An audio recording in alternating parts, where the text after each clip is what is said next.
ECRல property வாங்க எதுக்கு crores? lakhs போதுமே. Just 4 lakhsல ECR கோவலத்துல beach resort plot. EMI 12,000 only. Stepstone presents Secret Aura at ECR Kovalam. எனக்கு என்ன தெரியலனா இப்போ நீங்க ஏன் வந்து விஜய் அவர்கள் வரலன்னு தான் கேக்குறீங்களா சார்? 4 வருஷமா வரலையே ஒரு ஆளும் இருங்க. நான் என்ன கேக்குறேன்னா இன்னைக்கு டிஎம்கே இருங்க, இன்னைக்கு மாநாட்டுல இருந்து இது வரைக்கும் அவர் வெளியே வரல சார். ஆனா அறிக்கை விடுறாருல சார், அறிக்கையில சொல்லிருக்கலாம். நான் என்ன கேக்குறேன், இன்னைக்கு டிஎம்கே வந்து ஆளும் கட்சியாகுதா தாவேக ஆளும் கட்சியாகுதா? அதான் அவங்க சொல்லியிருக்காங்களா, அவங்க சொல்லுவாங்க, அப்டேட் சொல்லுவாங்க சரிங்களா? கொடுத்துருக்க மனு கொடுத்தா சார் தாவேகாக்கு அரசியல் தெரியலன்னு சொல்லிக்கிட்டு இருக்காங்க. எனக்கு புரியவே மாட்டேது. திரும்ப நீங்க எங்க கிட்ட அரசியல் தெரியல, அரசியல் நாங்க இப்பயே சொல்றோம், ஸ்டெப் நாங்க தான் எடுத்திருக்கோம். இத்தனை வருஷம் ஆச்சு, இங்கே வந்து அமெரிக்கா நீங்கள் போகிறீங்க, போய் என்ன பண்ணீங்க? நான் வந்து முதலீட்டார் 25,000 வருஷத்துக்கு 25,000 கோடி, இவங்க 7,000 கோடி தான் உள்ளே எடுத்துகிட்டு வந்துக்கிறாங்க. அதை தாண்டி அப்படி தள்ளி போனீங்கன்னா கோயம்புத்தூர் வருஷத்துக்கு 1 லட்சம் கோடி மேலே அங்கே வந்து ஏற்றுமதி நடக்குது.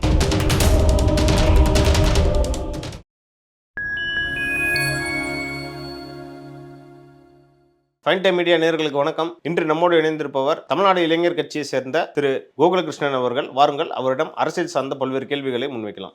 வணக்கம் சார். வணக்கம். ஏற்கனவே தூய்மை பணியாளர்கள் பிரச்சனை ரொம்ப தலைவிரிச்சாயிடுச்சு. ரொம்ப நாள் முன்னாடி, ஒரு 2 வாரத்துக்கு முன்னாடி. இப்போ பார்த்தீங்கன்னா சமீபத்தில் சென்னையில் வந்து மறுபடியும் கைது பண்ணியிருக்காங்க சிந்தாதிரிப்பேட்டையில். அதாவது மேதின பூங்கான்னு அங்கே ஒரு பூங்கா இருக்குது. அங்கே வந்து தூய்மை பணியாளர்கள் அதே கோரிக்கை தான் ஏற்கனவே வச்சு அதே கோரிக்கையில் முன் வச்சு, ஆனால் அனுமதி இல்லாமல் எந்த பெர்மிஷன் இல்லாமல் போயிட்டு போராட்டம் பண்ணியிருக்காங்க. அவங்களை வந்து குண்டு கட்டாக மறுபடியும் அரெஸ்ட் பண்ணிருக்காங்க.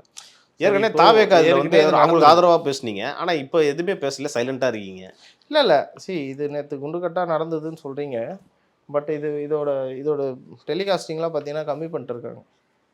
நிறைய பேருக்கு வந்து வெளியே தெரியல. இதான் உண்மையான விஷயம் வந்து இதுதான். ஏன் வெளியே வரல அப்படின்னா, இதுவும் வெளியே வந்துச்சுன்னா இன்னும் அவங்கள போட்டு செஞ்சுருவாங்கன்றது வந்து அவங்களுக்கு தெரியும். அதனால் மோஸ்ட்லி எல்லாத்தையும் பெட்டி கொடுத்து அமைக்கிட்டாங்க. அது வந்து இந்த விஷயத்தை வெளியே வராமல் தடுத்துட்டாங்க. எது ஊடகத்துக்கு வந்து இவங்க பெட்டி கொடுத்து அமைக்கிட்டாங்க. அது ஊடகத்துக்கு கொடுத்துட்டாங்களோ இல்லை அந்த அமைப்பு கொடுத்துட்டாங்களோ இல்லை யார் கொடுத்தாங்கன்றது அவங்கவுங்களுக்கு தான் தெரியும். நான் யாரையும் குறிப்பிட்டு சொல்லலை, இருக்கும் அப்படி சொல்கிறேன். நான் வெளியே வரலீங்களே, சீரியஸாக இந்த நியூஸ் வெளியே வரல. நேற்று நடந்த சம்பவம் எனக்கும் தெரியும், நானும் பார்த்தேன்.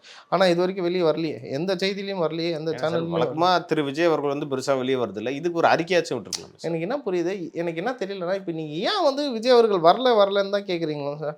4 வருஷமா வரலையே ஒரு ஆளும் இருங்க. நான் என்ன கேட்குறேன்னா, டிஎம்கே இருங்க, இன்னைக்கு மாநாட்டிலேருந்து இது வரைக்கும் அவர் வெளியே வரல சார். இன்னைக்கு ஆனால் அறிக்கை விடுறாருல சார், அறிக்கையில் சொல்லியிருக்கலாம். நான் என்ன கேட்குறேன், இன்னைக்கு டிஎம்கே வந்து ஆளும் கட்சியாகுதா தாவேக ஆளும் கட்சியாகுதா? டிஎம்கே தான் சார். அப்போ 4 வருஷமா எங்கே போனீங்கன்னு முதல்ல அது கேள்வி கேளுங்க. இன்னைக்கு நீங்கள் வரீங்கப்பா, இன்னைக்கு நான் எல்லாத்துக்கும் நான் குரல் கொடுக்குறேன்னு வரீங்களே, 4 வருஷமா எங்கே போனீங்க? அதுக்கு ஏன் யாருமே குரல் கொடுக்க? அதுக்கான ரீசன் நாங்கள் சொல்லட்டுமா? தாவேகா கட்சி ஆரம்பித்து 2 வருஷம் ஆயிடுச்சு. 2வது மாநாடும் போட்டாங்க. ஃபஸ்ட்டு ஆரம்பிக்கும் போது பார்த்துக்கலாம், இவெல்லாம் ஒரு நடிகன் தானே, நம்ம கூட சேர்த்துக்கலாம், மறுத்தி பார்க்கலான்னு எல்லாம் மனசில் வச்சுக்கிட்டாங்க. அவங்களால அது முடியல. முதல் மாநாடு நடந்துச்சு. முதல் மாநாடு நடந்ததில் அவ்வளோ கூட்டத்தை பார்த்து உள்ளுக்குள்ளே ஒரு பயம் வந்துச்சு. இல்லைன்னுலாம் யாராலையும் இங்கே மறுக்கவே முடியாது. பெரிய தாக்கத்தை ஏற்படுத்துவார்னு எல்லாரோட வாயிலுமே வந்துருச்சு, எல்லா தலைவர்களோட வாயிலையும் வந்துருச்சு. ஃபார் எக்ஸாம்பிள் வந்து டிடிவி தினகரன் அவர்களும் சொல்லிட்டாரு, அண்ணாமலை அவர்களும் சொல்லிட்டாரு, தாக்கத்தை ஏற்படுத்துவார் அப்படின்றது சொல்லிட்டாரு. ஸோ இந்த மாதிரி நிறைய பேர் சொல்லிட்டாங்க. ஸோ இதில் என்ன எதுக்கு பயப்படுறாங்கன்னா, இப்போ 2வது மாநாடுக்கு எவ்வளவோ தடங்கள் கொடுத்தாங்களா இல்லையா? எல்லாருக்குமே தெரியும். அந்த மாநாடும் சக்ஸஸ்ஃபுல்லாக நடந்துச்சு. தாக்கத்தை ஏற்படுத்துவார், வெற்றி பெற மாட்டார்ன்றதும் நிறைய பேருக்கு. சரிங்க, 2வது மாநாடு வந்து எப்படி, ஃபஸ்ட்டு மாநாடு வந்து எல்லாருமே இவங்க வந்து ரசிகர்கள், சினிமா கூட்டம் அப்படிலாம் பேச ஆரம்பிச்சு. 2வது மாநாடு அப்படி பேச முடியல, ஏன்னா கூட்டம் இதை விட அதிகமாக இருந்துச்சு. கட்டுக்கடங்காத கூட்டமாக ஆயிடுச்சு. ஸோ இங்கே இது வரைக்கும் இந்த கிட்டத்தட்ட நம்ம ஒரு 60 வருஷமாக அரசியல் அமைப்பில் இருக்கோம்னு வச்சுக்கோங்களேன். எந்த தொகுதியிலுமே ஒவ்வொரு தொகுதி எடுத்திங்கன்னா ஒன்று ஜாதி ஓட்டு இருக்கும், இல்லை வந்து ஒருத்தருக்கான ஓட்டு இருக்கும், கம்யூனிசம் ஓட்டு இருக்கும், அதாவது அந்த மாதிரி டிஃப்ரென்ஷியல் ஓட்டு இருக்கும். இதை எல்லாத்தையும் உடச்சி தூக்கி எறிஞ்சிட்டு ஒரே ஒருத்தருக்காக வந்த இடம் தான் மதுரை மாநாடு. ஸோ இதை கண்டு இப்போ எல்லாருமே பயப்பட ஆரம்பிச்சிட்டாங்க. ஸோ இந்த மாதிரி வந்து இருக்கும்போது, கட்டமைப்பில் இருக்கும்போது, அந்த தாவேகனவர் எல்லாருமே இப்படிதான் வந்து விமர்சனம் பண்ணிட்டு எல்லாத்தையும் உடைச்சிட்டாங்க. மதம் கிடையாது, ஆணவ கொலைக்கு எதுவுமே வாய் திறக்கலையே சார். நான் என்ன கேட்குறேன், ஆணவ கொலையை பற்றி பேசுறதுக்கு ஸ்டாலின் அவர்கள் எங்க போனார்? முதல்வர் விஜய் அவர்களை பற்றி கேட்க அவர் அறிக்கை கொடுத்துட்டாரு, அதை கூட நீ கொடுக்கலையே. அவர் அட்லீஸ்ட் சாரியாச்சும் கேட்டார் சார். ஃபோன் பண்ணி திரு விஜய் அவர்கள் அவர் என்ன வார்த்தை, யாருக்கு ஃபோன் பண்ணி சாரி கேட்டாங்க சார்? யார் குடும்பத்துக்கிட்ட கேட்டார் சார்? யாரு கேட்டது? முதல்வர் சார், மக்களால் தேர்ந்தெடுக்கப்பட்ட முதல்வர் ஃபோன் பண்ணி சாரி கேட்கறது நியாயமா? நீங்க சொல்லுங்க சார் அது நியாயமா இல்ல, இல்லைன்றது இல்ல, ஓரம் கட்டிடலாம் இது சார். விட்டுருங்க. இது வந்து நம்ம ரொம்ப பேசிட்டோம். இப்ப நீங்க சொன்னீங்கல்ல, நம்ம வந்து திரு விஜய் அவர்கள் வாயை திறக்கலையே விஜய் சார். அண்ணா வந்து வாயை திறக்கல, அதை பத்தி பேசல, அதெல்லாம் தாண்டி எல்லாமே பேசி முடிச்சாச்சு. ஆனா விஜய் அவர்களையும் நீங்க வந்து ஃபர்ஸ்ட் ஆஃப் ஆல் விஜய் அண்ணாவையும் தாவேக்காவையும் பிரிச்சு பிரிச்சு பாக்குறீங்க. நான் ஃபர்ஸ்ட் சொன்னதை இப்பயே சொல்றேன், அவங்க 2 பேரும் ஒண்ணு இல்ல சார், அதாவது அதாவது விஜய் அவர்களோட வாய்ஸ் தான் தாவேக்கா வாய்ஸ் சார். நான் பிரிச்சே இப்போ பார்க்கல. இல்ல ஒரு நிமிஷம் இருங்க. இப்போ விஜய் அண்ணா இருக்காரு, விஜய் அண்ணா நீங்க என்ன சொல்றீங்க, கேட்கல அப்படின்றீங்க. அப்போ வந்து தமிழக வெற்றி கழகத்துல வேலை செய்யறவங்களாம் வந்து போய் அவங்க பத்தி கேட்கல, அவங்க வீட்டுல பேசல, விசாரிக்கல, எதுவும் இல்லைன்னு நீங்க சொல்றீங்களா? சார் ஒரு அப்போ தொண்டர் அது மட்டும் விசாரிக்க வேற சொல்றீங்க, சார் ஒரு இது- தொண்டர் விசாரிக்கிறதும் சார் கட்சி ஒரு சார்பா தலைவர் போய் விசாரிக்கிறதும் வித்தியாசம் இருக்கு கட்சி சார்பா போய் விசாரிச்சிருக்காங்களா இல்லையா, கேட்டிருக்காங்க, என்ன நடந்தது எல்லாம் பண்ணி. அப்போ வந்து இங்க மட்டும் நீங்க ஏன் பிரிவினை பாக்குறீங்க, இவருக்கு நீங்க பார்க்க மாட்டீங்க. மக்களால் தேர்ந்தெடுக்கப்பட்ட சார், முதல்வர் அப்போ போய் வந்து நேர்ல ஒரு பேச்சுக்கு ஆறுதல் சொல்லுமா, போன்ல சாரி சார். ஒரு மனு தொலைஞ்சு போயிருச்சுன்னா அப்ப அதிகாரிங்க மட்டும் சொன்னா போதும் சார். அதுக்கு ஏன் சார் நீங்க வந்து முதல்வரை குற்றம் சாட்டுறீங்க? இது ஒரு ஆட்சின்னு ஏன் சொல்றீங்க? எந்த மனு? ஒரு உங்களுடன் ஸ்டாலின் இது வந்து திட்டத்தை யார் அறிவிச்சது? அதான் சார் கேக்குறேன். முதல்வர் தான் ஆரம்பிச்சாரு. நான் என்ன கேட்கிறேன், உங்களுடன் ஸ்டாலின் திட்டம் அறிவிச்சது யாரு? முதல்வர் அவர்கள். முதல்வர். அதாவது இது வந்து சட்ட அமைப்புல இல்லாத ஒரு தனிப்பட்ட ஒரு விஷயம், கரெக்டா இல்லையா? அப்போ வந்து இந்த திட்டம் வந்து மக்களுக்காக நான் எடுத்துட்டு வரேன், அந்த திட்டத்துக்கு. அப்போ இப்போ நான் ஒரு பிளான் பண்ணி நான் எக்ஸிக்யூட் இல்ல, பண்ணல. நான் ஒரு இல்ல உதாரணம் நீங்க கேட்டேன். சொன்னதுக்கு நான் சொல்றேன், நீங்க சொல்ற அந்த உதாரணத்துக்கு நான் சொல்றேன். ஒரு பிளான் பண்றேன் சார், மக்களுக்கு நான் இதெல்லாம் இந்த திட்டத்தெல்லாம் நான் செய்ய போறேன்றதை நான் பிளான் பண்றேன். அப்போ வந்து அதை வந்து நான் என்னோட நேர்கோட்டில் நான் வச்சுப்பேன், அதாவது என்னோட நேரடி பார்வையில் நான் வச்சுப்பேனா இல்லையா? இதுதான் வந்து ஒரு அட்மினோட ப்ராப்பரான அட்மின்னு சொல்லுவாங்க இது. இப்போ நீங்க அந்த உங்களுடன் ஸ்டாலின் நடக்கிற எந்த பிரச்சனையா இருந்தாலும் அது யாரோட பார்வைக்கு போகும்? அதை தான் கேட்டோம். இல்லை தான் நான் தப்பா கேட்டேன்னா? இதுக்கும் இன்னும் கேட்குறீங்க, மக்களால் தொண்டர் போறாருன்னா தலைவர் எதுக்கு ஃபோன் சார்? பண்ணி நான் என்ன கேட்குறேன், ஃபோன் பண்ணி விசாரிக்கிறார் இல்லையா? ஃபோன் பண்ணி நேரில் போய் பார்க்கறதுக்கு அவருக்கு என்ன பிரச்சனை? மந்திரிலாம் போய் பார்த்தாங்க சார். அது மாதிரி தான் எங்கள் ஆளுங்களும் போய் பார்த்தாங்க. மந்திரியும் தொண்டர்களும் ஒண்ணா சார்? இது என்ன சார் இது? இதெல்லாம் சார் அவங்க மந்திரின்றது எப்படி கட்சியோட ஆட்களாக இருந்தால் தானே மந்திரி ஆனாங்க சார். அவங்க பொறுப்புல இருக்காங்க சார், ஆட்சி பொறுப்புல இருக்காங்க சார். இதெல்லாம் ஆட்சிக்கு வந்ததுக்கு அப்புறம் இதை பேசல. இல்லை ஒரு நிமிஷம் இங்க பாருங்க, நல்லா புரிஞ்சுக்கோங்க. நீங்க வந்து இப்பயும் அதை பிரிச்சு பாக்குறீங்க. இல்ல பிரிச்சு பார்க்காதீங்க. என்னோட கேள்வி என்னன்னா, மக்களால் தேர்ந்தெடுக்கப்பட்ட முதல்வர் ஏன் அதுக்கான குரல் கொடுக்கல, அதுக்கான நடவடிக்கை என்ன எடுத்தாரு சார்? நாளைக்கு இருங்க சார், ஒரே கேள்வி சார். நாளைக்கு ஒரு தாவேக்கா தொண்டர் ஏதோ ஒரு குற்றச்சாட்டுல ஈடுபட்டாரு, அதை வந்து திரு விஜய் அவர்கள் பண்ணதா ஏத்துக்கலாமா? எப்படி கேள்வி கேட்பார்ல? ஓ சி லீடர் உங்க பாயிண்ட்ல நான் வரேன் சார். ஒரு நிமிஷம் இருங்க. என் பாயிண்ட் தொண்டர் கேட்டாருன்னா நான் ஃபர்ஸ்ட் திரு விஜய் அவர்கள் என்னோட கேட்டா சைடு என்ன இல்ல சொன்னீங்க? இது நல்ல ஆர்குமெண்டா இருக்கு. நான் என்னோட சைடு முடிச்சிடுறேன் ஃபர்ஸ்ட், சரிங்களா? உங்க சைடுக்கே நான் வரேன். இப்போ நீங்கள் என்ன கேட்டிங்கன்னா, ஆணவ கொலைக்கு வந்து பேசலை அப்படின்னு சொல்கிறீங்க. சரி ஓகே, எங்கள் அண்ணன் பேசவே இல்லைன்னு வச்சுக்கோங்க. பேசலை நீங்கள் சொல்கிறீங்க, சரி பேசலை. முதல்வர் அவர்கள் வந்து ஃபோன் பண்ணி பேசினார். ஓகே, ரொம்ப சந்தோஷம். நீங்கள் ஃபோன் பண்ணி விசாரிச்சதில் வந்து அந்த குடும்பத்திற்கு ரொம்ப ஒரு சந்தோஷமாக இருந்தது. இது இனிமேல் நடக்காமல் இருக்கிறதுக்கு என்ன தீர்வு எடுத்தீங்க? எனக்கு அதுக்கு பதில் சொல்லுங்கள். ஏதாவது அதுக்கு சட்டம் போட்டிங்களா? இல்லை இனிமேல் இதுக்கு அதை பண்ணவங்களை ஏதாவது நீங்கள் பண்ணீங்களா? என்ன நடவடிக்கை எடுத்தீங்க? எனக்கு அதுக்கு பதில் சொல்லுங்கள். ஓகே சார், நான் ஒரு கேள்வி கேட்குறேன். இதுக்கு பதில் சொல்லுங்க சார். அதுக்கு தான் சார் சொல்றேன், அதுக்கு தான் நான் பதிலுக்கு வரேன். ஆ. சுப்ரீம் கோர்ட்ல திரு ஆதவ அர்ஜுனா ஒரு மனு போய் கொடுக்குறாரு. என்னன்னு, ஆணவ கொலைகளை தடுக்க ஒரு சட்டம் இயற்ற வேண்டும். அது வந்து ஃபர்ஸ்ட் ஆஃப் ஆல் ஒரு பொலிட்டிக்கல் இஷ்யூ சார். நீங்க வந்து இங்கேருந்து ஆரம்பிக்கணும்.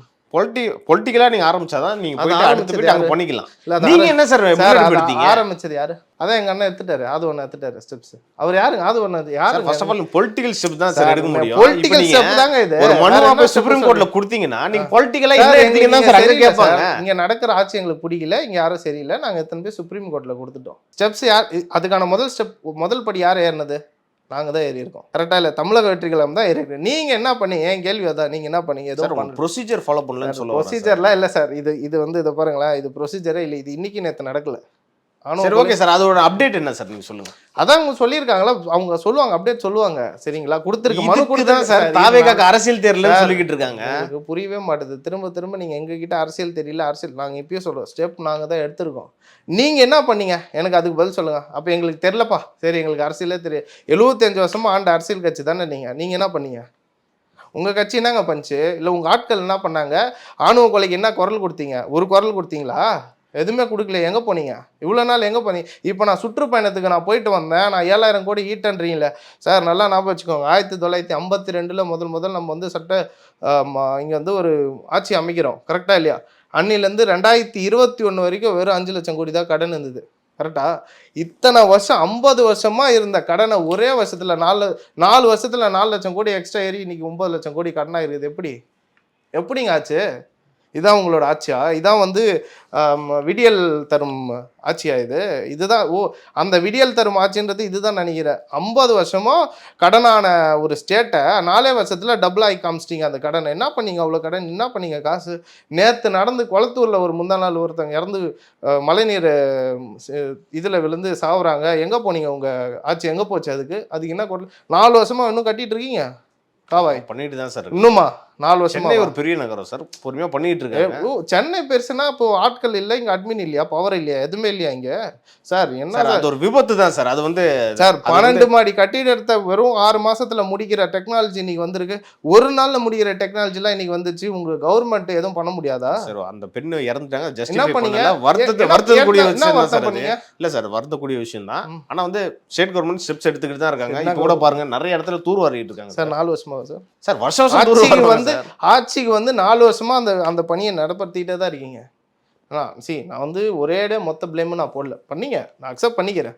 அந்த குளத்தூர்ல 4 வருஷமா அந்த வேலை நடக்குது. இது அவங்களே சொன்னது தான். 4 வருஷமா ஒரே ஏரியாவில் நடக்குது. இதை நான் சொல்லலை. அந்த ஏரியா மக்கள், அவரோட தொகுதியில் இருக்க மக்கள், சிஎம்மோட தொகுதிங்க, முதலமைச்சரோட தொகுதியிலே இந்த பிரச்சனை நடக்குது. சரிங்களா? அதை கேட்கல. நான் வந்து முதலீட்டார் ஈட்டன்னு சொல்லிட்டு போறீங்க. இருக்க திருப்பூர்ல வருஷத்துக்கு 25,000 கோடி இதாகுதுங்க, ஏற்றுமதி ஆகுது. அதை பத்தி யாராவது பேசிருக்கீங்களா? அதுக்கு போராட்டம் பண்ணாங்களே 2 நாள் முன்னாடி. நான் கேக்குறது, திருப்பூர்ல திமுக கூட்டணி கட்சிகள் போராட்டம் பண்ணாங்க சார். அவங்கள போய் நீங்க பாத்தீங்களா? இங்க வந்து அமெரிக்கா போய் பாக்குறீங்க, ரொம்ப சந்தோஷம்.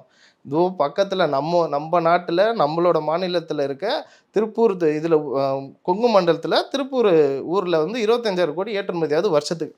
பதிலுக்கு திரு விஜய் அவர்கள் போயிட்டாரான்னு கேட்டு போறாங்க. விஜய் அவர்கள் ஆட்சியில் இல்லைங்க, முதல்ல அது புரிஞ்சு. அவர் இப்போதான் வந்திருக்காரு. இப்போ ஊரா போவார், அவங்ககிட்டையும் போய் கோரிக்கைகளை கேட்பாரு, அவங்ககிட்டையும் மனு வாங்குவாங்க. அடுத்த இதில் வந்து என்னென்ன பண்ண முடியுன்றதை நான் என்ன கேட்குறேன்னா, இத்தனை வருஷம் ஆச்சு, இங்கே வந்து அமெரிக்கா நீங்கள் போகிறீங்க, போய் என்ன பண்ணீங்க? நான் வந்து முதலீட்டார் 25,000 வருஷத்துக்கு 25,000 கோடி, இவங்க 7,000 கோடி தான் உள்ளே எடுத்துகிட்டு வந்துக்கிறாங்க. அதை தாண்டி அப்படி தள்ளி போனீங்கன்னா கோயம்புத்தூர் வருஷத்துக்கு 1 லட்சம் கோடி மேலே அங்கே வந்து ஏற்றுமதி நடக்குது. சின்ன சின்ன வியாபாரங்கள் அங்கே நடக்குது. அங்கே ஒரு தெருவில் போனீங்கன்னா ஒரு வீடு இருக்கும், அந்த வீடுல சின்ன பொட்டி கடை மாதிரி வச்சு ஒரு பெரிய கம்பெனி ரன் பண்ணிட்டு இருக்கான். அவன் எக்ஸ்போர்ட் பண்ணுறாங்களா இல்லையா? அதை நீ போய் பார்த்தீங்களா, கேட்டிங்களா? இங்கேருந்து எதுக்கு ஃபர்ஸ்ட் போகணும்? நம்ம ஊரில் இங்கே வளம் இருக்குங்க, இதை விட்டுட்டு நீங்கள் அங்கே போகிறீங்க. போயிட்டு வந்து இங்கே விலை வசதியில் குறைச்சிட்டிங்களா?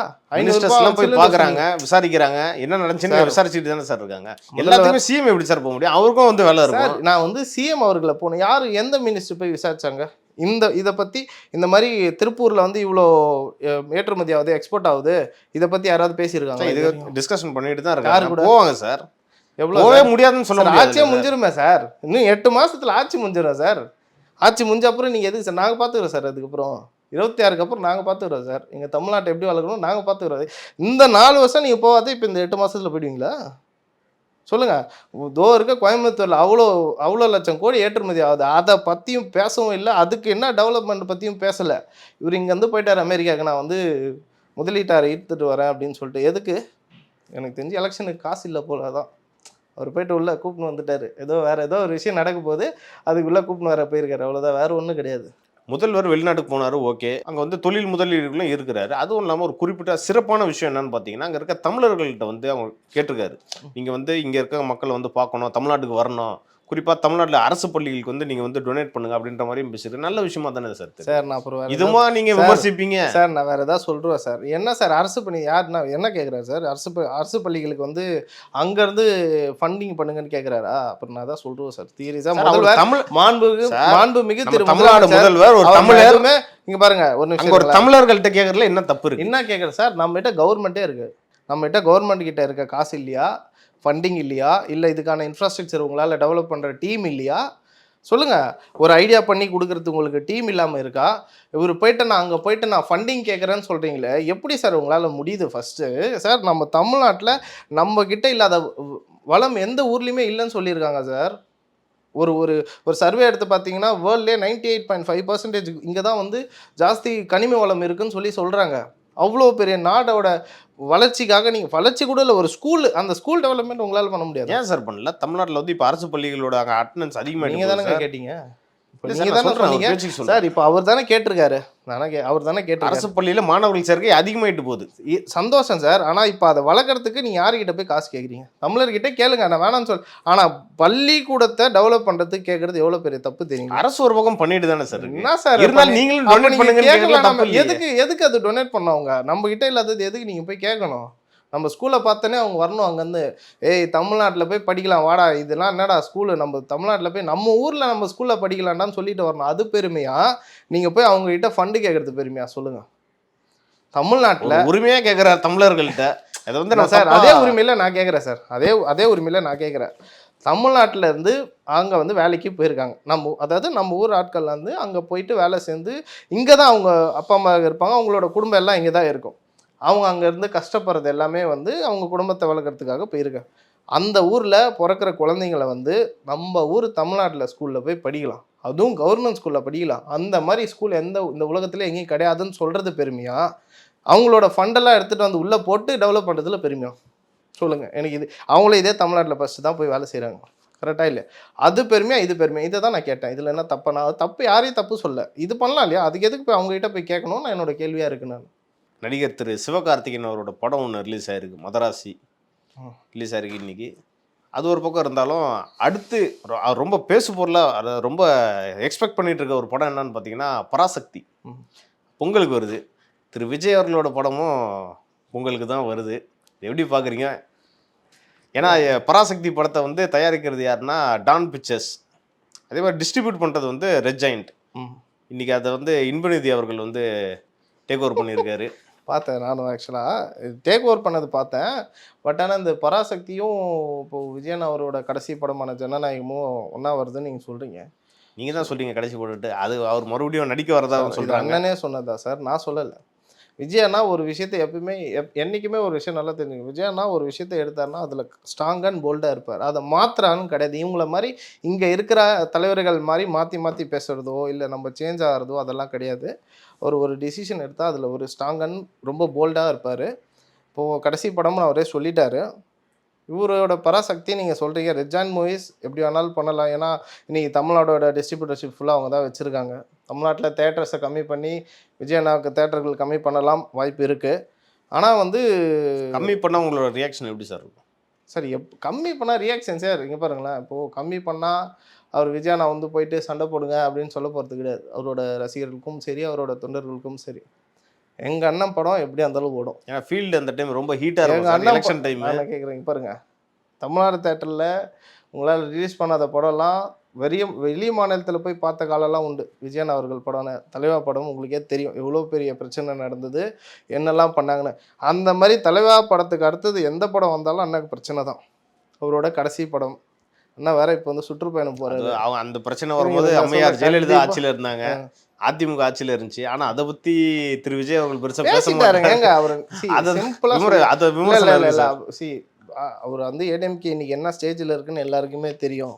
உள்ளேருந்து ஒரு செங்கலாக கீழே விழுந்துட்டு இருக்கிறதும் தெரியும். அதாவது பில்லர்ஸ் எல்லாம் விழுந்துருச்சு, சும்மா அப்படியே ஒட்டிகிட்டு இருக்க செங்கல்ஸ், அவ்வளோதான். அதுவும் என்றைக்கு வரும்ன்றது தெரியாது. அதை பற்றி பேசி அவரும் இது பண்ண வேணாம்னு நினைக்கிறாரு. ஸோ அதனால் அவர் அது பேசல. நான் என்ன சொல்ல வந்தேன்னா, அவருக்கு வந்து படம் இன்னல்ன்றது வந்து இன்றைக்கி வரல, 2013 வந்துருச்சு. 13 கிட்டத்தட்ட ஒரு 12 வருஷமாக எந்த படம் வந்தாலுமே அவருக்கு பிரச்சனை தான். அவர் படத்தை ரிலீஸ் பண்ணுறதுக்கு யாராவது ஒருத்தர் கேஸ் போட்டுக்கிட்டே தான் இருப்பாங்க. நல்லா நோட் பண்ணி பாருங்கள். ஏதாவது ஒரு அமைப்பு ஏதாவது ஒரு விஷயத்துக்காக ஒரு கேஸ் போட்டுக்கிட்டே தான். பராசக்தி வரும்போதும் ஜனநாயகன் படத்துக்கு கண்டிப்பாக ஒரு அழுத்தம் இருக்கும், இல்லாமலாம் இருக்கவே இருக்கு. அதுவும் அண்ணனோட கடைசி படமாக தான் சொல்லிட்டேன், அண்ணனோட கடைசி படம். அது இல்லாமல் சுற்றுப்பயணம் முடிஞ்சு வரப்போகிற காலகட்டம் வேறு அந்த டைமு.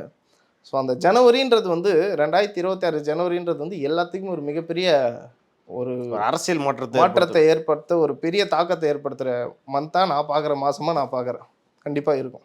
சரி, இதில் வந்து ஆளுங்கட்சியோட அழுத்தம் இதாக இருக்குமா? அவங்கள தானேங்க சொல்கிறேன் நான். இவ்வளோ நேரம் பேசுனதே ஆளுங்கட்சி தானே நான் சொல்கிறேன்.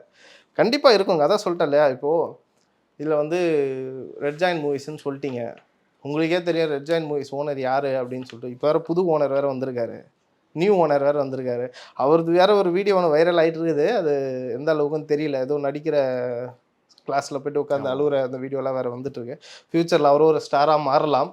ஸோ அவங்களே பெரிய அழுத்தமாக தான் இருப்பாங்க. சார், ஒன்றிய நிதியமைச்சர் நிர்மலா சீதாராமன் வந்து சமீபத்தில் ஒரு ஜிஎஸ்டி கவுன்சில் மீட்டிங்கில் 5th 6th GST council meeting வந்து சேர் பண்ணாங்க அவங்க தலைமையில். இப்போ வந்து பார்த்திங்கன்னா நிறைய பொருட்களுக்கான ஜிஎஸ்டி பர்சன்டேஜ் வந்து கம்மியாயிருச்சு. முக்கியமாக பார்த்தீங்கன்னா இப்போ வந்து ஸ்லாபை 2 ஆக்கிட்டாங்க, 5 and 18. ஃபஸ்ட்டு வந்து 4 ஸ்லாபாக இருந்துச்சு, சாரி 5, 12, 18, 28 இருந்துச்சு. இப்போ வந்து அதை 2 ஆக்கிட்டாங்க. அது எப்படி சார் பார்க்குறீங்க? சார் இது வந்து இந்த ஸ்கீமும் இந்த ஜிஎஸ்டியோட கவுன்சில் இப்போது 52வது கவுன்சிலோ சம்திங் நினைக்கிறேன். ஸோ இது உண்மையாலே வந்து மக்களுக்கு ஒரு நல்ல விஷயமாக தான் பார்க்குறாங்க. ஆனால் என்னோட கேள்வி என்னன்னா, இதில் இவ்வளோ வருஷம் பண்ணாத ஜிஎஸ்டி திடீர்னு ஏன் மாற்றம்? பீகார் எலெக்ஷனுக்கா இல்லை வந்து ஒரு ராகுல் காந்தி அவர்கள் வந்து இந்த எலக்டர் வாக்குத்திருத அதை பற்றி பேசுறதுனால அதை மறைக்கிறதுக்கான இதுவான்னு தெரியல. நல்ல விஷயம். இப்போ வந்து அதாவது ஆடம்பர பொருட்களுக்கு ஒரு ஜிஎஸ்டியும் நார்மல் அத்தியாவசிய பொருட்கள் ஒரு ஜிஎஸ்டி உண்மையால் நல்ல வருஷம். என் கொஸ்டின் என்னன்னா, இத்தனை வருஷம் இல்லை இந்த ஆட்சி, இப்போ பீகார் எலெக்ஷனாக அவங்க கையில் பிடிச்சி ஆகணும், அவங்களோட கட்டாயம் வந்து பீகார் எலெக்ஷன் வேணும். பீகார் அதுக்காக அதுக்கான மாற்றமாகவும் இது இருக்கலாம். அதை தவிர்த்து இந்த வாக்கு திருட லிஸ்ட்டை மறைக்கிறதுக்காகவும் இல்லை அதிலிருந்து டைவெர்ட் பண்ணுறதுக்கும் மக்களை டைவெர்ட் பண்ணுறதுக்கான ஒரு விஷயமாகவும் தான் நான் பார்க்குறேன். சார் இதில் வந்து மக்களுக்கு நல்லதே பண்ணாலும் சந்தோஷங்க. ஆனால் ஏன் இதை வந்து முன்னாடி பண்ணலை? என் கொஸ்டின் அதான். அப்போ இவ்வளோ நாள் வந்து வரி பணத்தெல்லாம் வாங்கி நீங்கள் உள்ளே போட்டிருப்பீங்க, உங்கள் கஜானா ரொப்பியிருப்பீங்க. அப்போ இவ்வளோ நாள் இல்லாதது இப்போ எப்படி திடீர்னு இந்த சேஞ்சஸ்? எதனால்? இப்போ யாருமே ஜிஎஸ்டி பற்றி பேசவே இல்லை. ரீசெண்டாக யாருன்னா பேசணுமா? யாருமே பேசல. ஏன்னா எல்லாரும் மக்கள் பழகிட்டோம், அதோட பயணிக்க ஆரம்பிச்சது. திடீர்னு வந்து நைட்டோட நைட்டாக வந்து நான் ஜிஎஸ்டி குறைச்சிட்டேன், கம்மி பண்ணிட்டேன், இதை பண்ணிட்டேன், அதை பண்ணிட்டேன் அப்படின்னு சொல்கிறீங்க. தீபாவளி பரிசுன்னு வேறு சொல்லியிருக்காங்க. என்ன தீபாவளி பரிசா சார்? இந்த ஜிஎஸ்டி மாற்றின தீபாவளி பரிசா? இல்லை, அதை வந்து அவங்க வந்து மறைமுக பீகார் எலெக்ஷனுக்கு கொடுக்குற ஒரு பிரச்சார அன்பளிப்புன்னு கூட வச்சுக்கோங்களேன். அந்த மாதிரி தான், அப்படி தான் இருக்குது. இவ்வளோ வருஷம் இல்லை யாருக்குமே இது இடையில சீரியஸாக எனக்கு தெரிஞ்சு யாருமே இந்த கேள்வி கேட்கல. ஜிஎஸ்டி பற்றி யாருமே பேசலை. திடீர்னு நைட்டு ஒரு 8 மணி அனௌன்ஸ் ஆகி வருது, வெளியே வரதே வந்து இந்த மாதிரி கவுன்சில் முடிஞ்சுது அப்படின்னு சொல்லி வருது. வந்தால் இவ்வளோ ஜிஎஸ்டி மக்களுக்கு நல்லது தான் பண்ணியிருக்காங்கன்னா ரொம்ப சந்தோஷம். ஆனால் இது வந்து முன்னாடியே பண்ணியிருக்கலாம். இவ்வளோ நாள் இத்தனை வருஷம் வாங்காமல் இருக்கிறதுலாம் இப்போது எல்லாத்தையும் வாங்கி உள்ளே போட்டுட்டு எலெக்ஷனுக்காக டக்குன்னு இல்லைன்ற மாதிரி இருக்குது. தாவேக்கா அரசியல் மற்றும் தேசிய அரசியலை பற்றி நம்ம நிறையா பேசணும் சார். ஒரு தமிழ்நாடு அரசியல் பற்றியும் நம்ம நிறையா பேசணும். இது குறித்து அடுத்தடுத்த நிகழ்ச்சிகள் டீட்டெயிலாக பேசலாம் சார். நன்றி சார். நன்றி.